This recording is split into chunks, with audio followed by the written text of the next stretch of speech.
Welcome to the boxing space. I'm your host with the most, Ethan, and today I'm your host with most wanted. How's it going, bro? Going good, man. It's going good. I'm just eating some food. I had Yeah, some good sprints and good runs today. So yeah, I get to eat now and that. hell yeah. Obviously, you're training with Coach Sol, am I right? With for your fight? Nah. I was in the gym a couple of times, but I'm not properly with their team or Oh, anything like okay, that. okay. Yeah, Simple success. yeah. I'm Obviously, mostly just on my own for this camp. I'm not gonna lie. hey, well, that's the way it is sometimes, though. Like I mean, especially with your fight, it was kind of a bit late notice. It's like kind of hard to build a team around that, especially one that are willing to go. You've got a month. Let's go for it. So props to you for obviously taking on the challenge. In your corner is, I believe, Gary Olive, if I'm correct in saying that.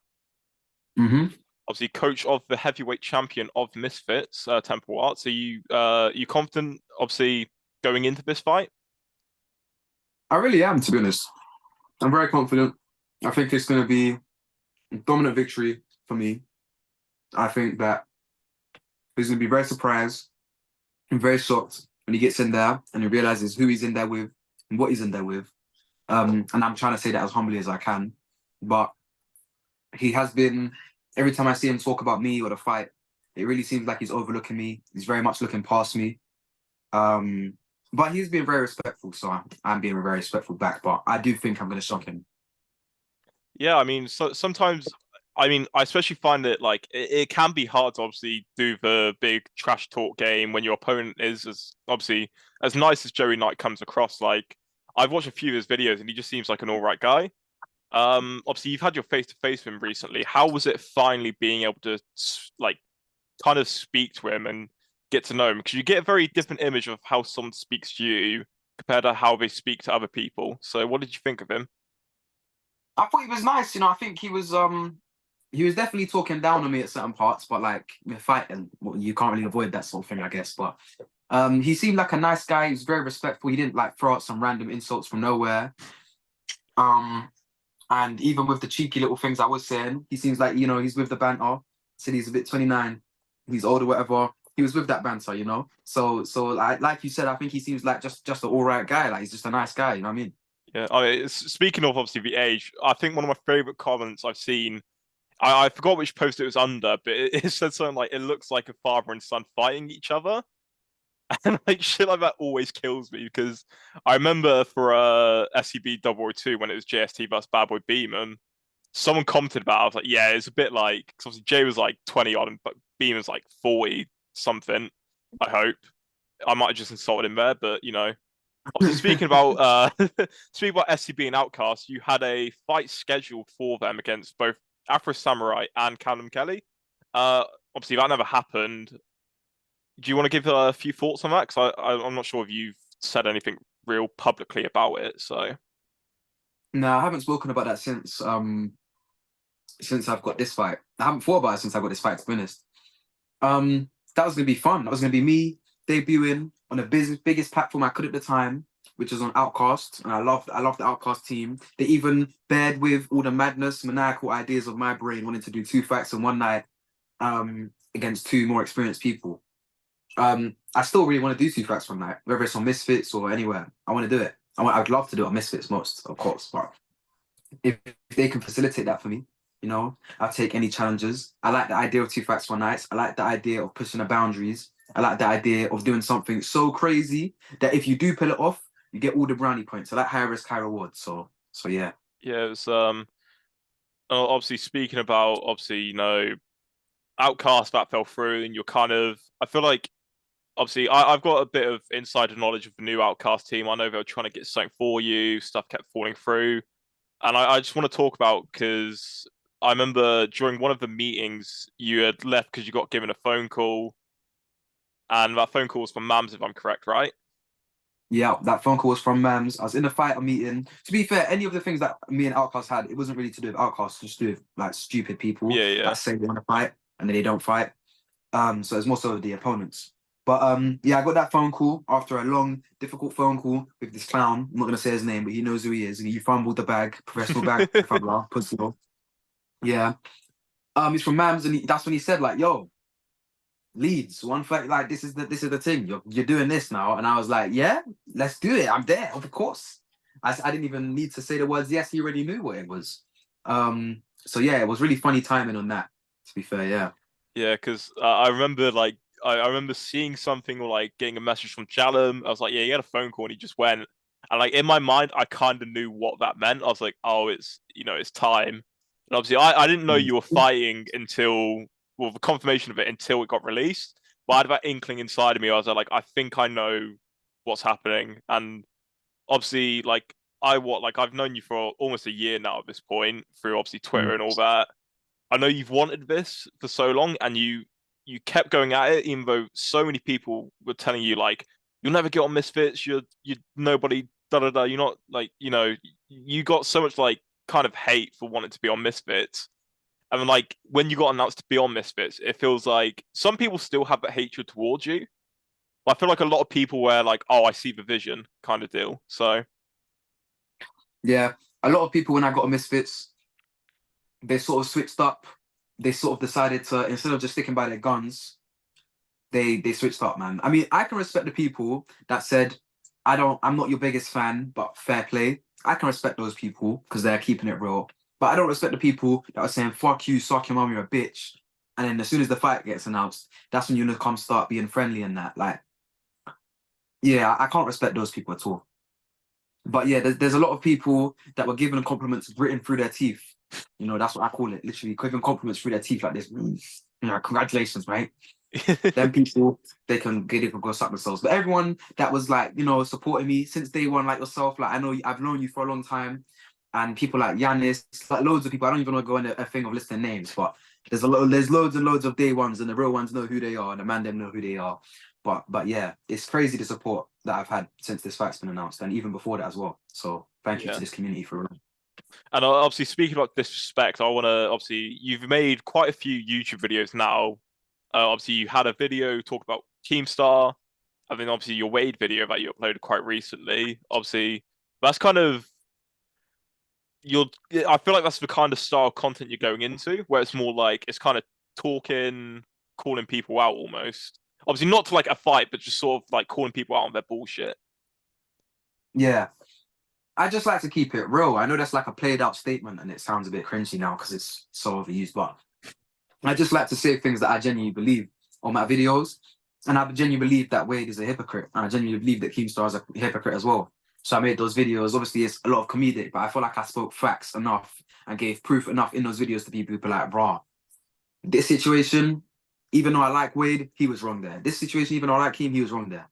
But I don't necessarily want that to be what I'm recognized for. I just want to come on my YouTube channel and give my opinions on the things that I enjoy. Even after this fight, there's going to be a big switch in my kind of content. I want to make album reviews. I want to review albums. I want to do loads of things. I want to do gaming content. And even if it's an opinion that I want to give and it's an influencer box and it's a positive opinion, you might see that. If I want to make a video giving someone their flowers, then I will do that. But recently, like you said, there's been two clowns that needed to be exposed, and those were Wade and Clownstar. Yeah, it's kind of the case. Because I remember you made the Keemstar video, and then like the day later, he was there like, "Oh, I've stepped down from Happy Punch for a bit, obviously to deal with other things." And then, obviously, because like I feel like like if we're speaking like realistically, like one on one with each other, we know like it was probably something he had planned for a while now, but just like the It way might have been you, something. It might have been something that he had planned, but I think that my video, the fact that it came out at that time, I think that was like he was like, yeah. I think it wasn't necessarily just my video. It was that my video came out and then the video got so much love and support and everyone fucking agreed with it. You know? I think that was the thing. He was like, raw, like this is the sentiment, and there's everyone behind this sentiment, everyone agrees with this sentiment. Yeah, man. I might need to just take a step back from this community. And I genuinely think it was the straw that broke the camel's back. yeah. Because I just find it funny, like the second it happens, immediately it was the most wanted space. Is that like, because it's great because it's a way you manage to jump onto things like almost Mm. instantly. Like, and that I think that just proves to go like how kind of aware you are, like with like community's opinions and like sort of acting upon it in the moment. and I feel like a lot of people in this scene kind of lack it because they'll take ages to respond to something. Obviously, if it's like a diss track, I understand if like a diss track takes a while to make or like a couple of days, right? When it's just like a basic statement that we said like a day later, it's kind of there, like it's kind of already in the past. What's the point? Whereas you instantly on it, and then obviously you get like the people reacting, people talking about it even more, and it's just I think it's more what this scene really needs is kind of that instant, reaction. Yeah, I agree. I think people need to be faster with shit and capitalize on trending topics. People have called me a clout chaser for talk about Keem at a convenient time, talk about Wade at a convenient time. For sure. Of course I did. I'm a fucking content creator. Fuck. Yes, I make videos. I don't make videos so they can get fucking 10 views, mate. I make videos so they can get more views. I want to grow my channel. I want to grow numbers, bigger numbers. That's the only reason anyone is on social media, is so they can give their opinions and that they secretly, whether or not they will admit it or not, they secretly want their opinions to get traction and so they can give opinions on a bigger platform. So everyone will agree with them. Who the fuck comes on social media so you can come on there, 5 dickheads to reply to them and tell them that they disagree? No one does that. And you're fucking delusional if you act like you do. So, yeah, people need to learn to capitalize on the timings of things for sure. I agree. Yeah, because I always think that statement where people go, "Oh, you're clout chasing," is very counterintuitive because those are the same people who will tell you you don't have enough clout to be on this platform. Exactly. That's Like, facts. yeah, it's obviously getting past obviously all the community's opinions about you. Like, so many people love you, but like at the same time, you still have that many like haters. But then like the haters will also hate watch you, so it's like you're kind of you kind of have two audiences. One that doesn't follow you on social media because I don't like Most Wanted, but then they'll still keep up with you, and then the people who follow you because they like Most Wanted. So it's very I'm exactly where I want to be. yeah, You know, anyone who knows anything about this social media game, as I'm sure you do, knows that it's a very good position to be in to have a decent audience and then it to be split. Because then what if on a bigger scale, I'm not big enough for this, but if I grow to where I want to be and my audience stays split around 50-50, in between hate and love, I think what will happen is there'll be debates, there'll be videos talking about me, there'll be this, there'll be that, there'll be, someone might make a video hating on me, then someone else might make a video replying to that video hating on me, destroying the points. And then all in the meantime, I'm just feeding off that. mm, It's like, yeah. I'm exactly where I want to be, basically. yeah. Obviously going past your Misfits fight now, obviously with Joey Knight. What are your future plans for, say, if you were to have another chance on Misfits? Um, there's a lot of opponents I want. I want Halal Ham the most. Mm. I hate him. He's a bitch. Do you want to talk a Um, bit more into that, or do you kind of just want to leave it at the surface level for now? I mean, what do you want to know? Why do Uh, I hate him? anything where like what happened between you guys, or was it just kind of that like I don't really like him, or We went to a gym. We went to a gym and I sparred him. And then he's been a prick in a sparring. As anyone who's sparred Halal Ham can agree with, by the way. He's been a prick in a sparring. And then we went to eat food afterwards. I didn't make it a thing. And then we was all happy and smiles. The next day I seen him in a hotel. I shook his hand and everything like that. But then this guy wants to come on his Twitter spaces a couple of months afterwards. And when Keemstar's kind of trying to cancel me, when it's become a trend to shit almost wanted to try downplay me, he came in and said, yeah, I don't like that most wanted guy. I met him. He was a rude prick, this, that, and a third. I don't know what that fucking delusional bullshit was about. So then I called him in private. Oh, no. So I tweeted about him. And then he told me to call him in private. He sent me his number on Twitter. And I called him, and then it escalated into an argument where he was like, yeah, send me your address then. I'll come see you right now. Let's sort this out. And I was like, this guy's just chatting shit. It's like, fucking Halaham, you're built like a fucking meatball, bruv. Shut the fuck up, literally. And then, yeah. So we have that. That's our interaction. That was our last interaction. And then my fight gets announced, the Misfits. Then he comes into the space, start being all happy and smiles at me. Oh, congrats, Most Wanted. Oh, like, you finally made it onto the thing. Like, well done. Like, I think that's really cool. Fuck off, you dickhead. A couple of months ago, you was telling me all this fuck your mom, and when I see you, I'm gonna do this, that, and a third. Like, it's just completely disingenuous. It's just so disingenuous. That's why I don't like the guy.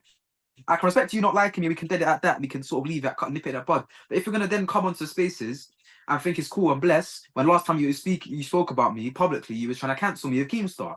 No, suck your mum about fucking congratulations, bruv. For real. Not having it. Yeah, and obviously speaking about people you don't like or you maybe don't get along with anymore. Obviously at the press conference you're gonna be in the vicinity of one minicon, which I've seen you back and forth a bit on Twitter. And so No, you what's that? haven't. Haven't I? What did I say about him? Oh shit, yeah, I guess it's just a fourth, isn't it? It's just him talking about me. Yeah. Okay. And yo, anyone who's watching this interview, yeah, go on to Minicon's page on Twitter and scroll through his tweets. Notice the ones that he talks about me, he gets likes on. Notice the ones he talks about anything else, he don't get no fucking likes on. It's about Chase the More, gets likes. Most one gets likes. Anything fucking else, it doesn't even break 10 likes, bro. How are you a fucking influencer and you can't break double-digit likes on your fucking posts? Don't fucking take the piss with me. Because this guy, I'm not even a big deal. And I know not a big deal. And I know I'm lucky. Very, very, very fucking lucky to get the opportunity to be on Misfits. And I know that. But this guy, he don't have the juice. Not on Twitter anyway. He don't have no fucking juice. He just talks about me on Twitter so he can get juice off my name on Twitter. And that's facts. The numbers speak for themselves. Okay? So that brother there, he can go suck his mum. And if he has a problem with me, like he says he does, he can come beat me up about it like he said he was going to. In Leeds, he said, I'm going to do this and that, I refer to you. If you want to come try do that, then do it. If you feel froggy, then jump. But just know, you're not going to do shit because there's 10 times security guards there. You're not going to do shit to me when there's no security guards there because you know it's a long day for you. So just keep your mouth shut and sit in your bedroom and you make your videos and I'll keep my mouth shut and I'll sit in my bedroom and I'll make my videos. That's it. Fair. I'm assuming the 5K bet between you's off now, though. Is it off? I don't know. I'm assuming because he's fighting, he won't have time to spar, right? I mean, I was fighting and I said I'd do it. He already agreed. No, that's fair, but you know, We can spar after the fight. If he's yeah, on it, he's on it. I mean, yeah, that's true. I mean, I'll leave that between you guys. No, It's not obviously, even a spar. All I need to yeah, do is survive. All I need to do is survive for 3 rounds. 3 rounds of minicon, and I get 5K. Survive. I don't even need to win. All I need to do is just not get finished. And that's fucking very easy true. work. And we could talk about minicon and finishing, brother. He had arms there, having a full-on cardiac arrest in the ring with his hands up, and you couldn't even fucking finish the job. And he wants to finish me. Idiot, bruv. Yeah, it's hey, obviously, obviously I'm not supposed to be biased, so I'm not going to say anything. I like Minicon. I like you. We'll keep it at that. Obviously going on to the Misfits. Obviously the Misfits 12 card. Obviously we have a few like I think quite great like fights, especially for the Misfits community. Obviously we have both Yeah. you and Joey Knight, but we talked about that. We have Chase and DT, minicon. yeah, Chase and Minicon. I think actually is a banger fight, and I I think agree. was a great addition to this card. We Hmm. have obviously the co-main Elbrook versus AJ Bunker for that Misfits middleweight belt, the female one. I think Yep. that's going to be a war. I'm not fighting for the male one, are they, Ethan? Well, yeah, but you know, like there's two, there's two middleweight belts, okay. Yeah, yeah, And yeah, also yeah, yeah. we have the main event, which is Ed Matthews versus the mystery opponent. Any guesses on who the mystery opponent is? There's a lot of guesses, man. There's a lot of guesses. I think it's from what I've been told. I think it's a really good opponent. I think people are going to be like in for a good fight. Because like, thing is, like, part of me, I want it to be two people, but I know it's not going to be with two people, and it's either Salt Pappy or Gib. Yeah, there's no way it can be either of them. Gib or Misfits would have to be announced, and Salt Happy is not fighting Ed Matthews.